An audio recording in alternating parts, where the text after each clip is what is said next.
America, Israel, इराणच्या युद्धामुळे गेल्या 10-12 दिवसापासून LPGचे पंप बंद पडलेले आहेत. जवळजवळ 10,000 रिक्षावाले गेल्या अनेक दिवसापासून LPG करता रांगा लावून थकलेला आहे.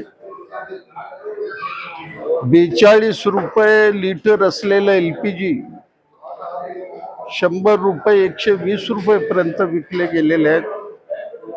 आज पोलिसांच्या आशीर्वादाने रात्री 2 ते 3च्या सुमाराला 180-200 रुपयेपर्यंत गॅस विकले जात आहेत.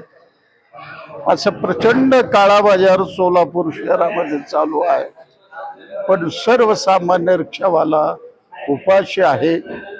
उद्या सकाळी 9:30 वाजता पालकमंत्र्याला भेटण्याचा आम्ही प्रयत्न करणार.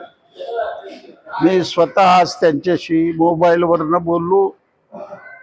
त्यांना ही सगळी कल्पना दिली.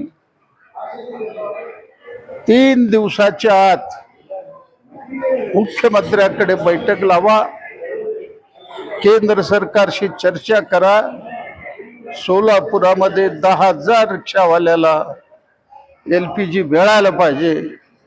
या 3-4 दिवसात जर नाही झालं तर पालकमंत्र्याची गाडी रस्त्यावर फिरू देणार नाही असा आम्ही निर्णय घेतलेला.